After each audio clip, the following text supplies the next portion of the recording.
ത്രിയേക ദൈവത്തിന് സ്തുതി. ഇന്ന് വലിയ നോമ്പിൻ്റെ 17-ാമത്തെ ദിനം. കാൽവറിയിലേക്കുള്ളതായ നമ്മുടെ യാത്രയുടെ 17-ാമത്തെ ചവിട്ടുപടിയും നാം ചവിട്ടിക്കഴിഞ്ഞു. ഇനിയും നമ്മുടെ മുൻപിൽ ഈ യാത്രകൾ ചെയ്തു തീരുവാനായിട്ടുണ്ട്. ശരിക്കും പറഞ്ഞാൽ ഇനിയുള്ളതായ യാത്രകൾ ക്രിസ്തുവിനെ അനുഗമിക്കുവാനുള്ളതായ യാത്രകളാണ്. യഥാർത്ഥമായി ക്രിസ്തുവിനെ നാം അനുഗമിക്കുന്നുണ്ടോ എന്ന് ഒന്ന് ചിന്തിക്കണം.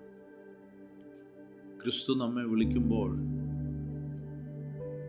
നമുക്ക് ഉള്ളതിനെ എല്ലാം വിട്ട് ക്രിസ്തുവിനെ പിന്തുടരുവാൻ സാധിക്കുന്നുണ്ടോ എന്ന് നാം ഒന്ന് ചിന്തിക്കേണ്ടത് അത്യാവശ്യമാണ്. ഇന്നത്തെ നമ്മുടെ അല്പസമയത്തെ ചിന്തയ്ക്കും ധ്യാനത്തിനുമായി തിരഞ്ഞെടുത്ത വേദഭാഗം വിശുദ്ധ മർക്കോസ് എഴുതിയ സുവിശേഷം 1-ാം അധ്യായം അതിൻ്റെ 17-ാമത്തെ വാക്യം. Gospel according to Saint Mark, chapter 1, verse 17. യേശു അവരോട്, എന്നെ അനുഗമിക്കുവിൻ, ഞാൻ നിങ്ങളെ മനുഷ്യരെ പിടിക്കുന്നവരാക്കും എന്ന് പറഞ്ഞു. ഈ വലിയ നോമ്പിൻ്റെ 17-ാമത്തെ ദിനം നമ്മെ ഒരു ക്ഷണത്തിലേക്ക് കൊണ്ടുപോവുകയാണ്. എന്നെ പിന്തുടരുവിൻ. യേശുവിൻ്റെ ശിഷ്യന്മാർ അവരുടെ വലയും പടവുമെല്ലാം ഉപേക്ഷിച്ച് യേശുവിനെ പിന്തുടരുന്നു. അവർക്ക് മുന്നിൽ എന്താണ് കാത്തിരിക്കുന്നത് എന്ന് അറിയില്ലായിരുന്നു. പക്ഷേ അവർ അറിയുന്നതൊന്നേയുള്ളൂ: അവനെ പിന്തുടരുന്നത് ജീവിതത്തിൻ്റെ യഥാർത്ഥ ദിശയാണ്. ഈ വലിയ നോമ്പ് ഒരു വിട്ടുവീഴ്ചയുടെ കാലമാണ്.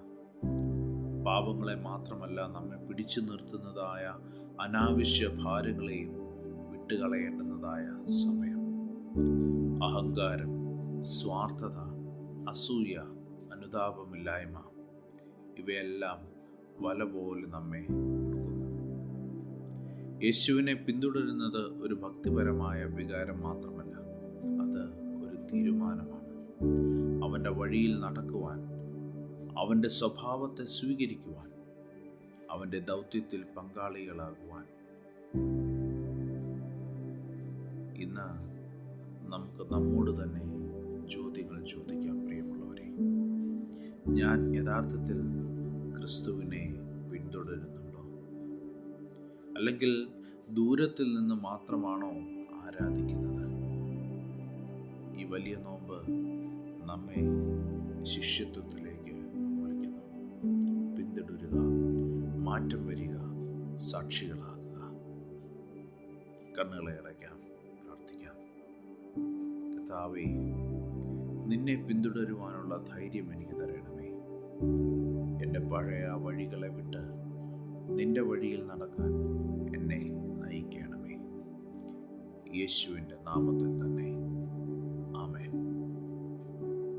ദൈവം അനുഗ്രഹിക്കട്ടെ.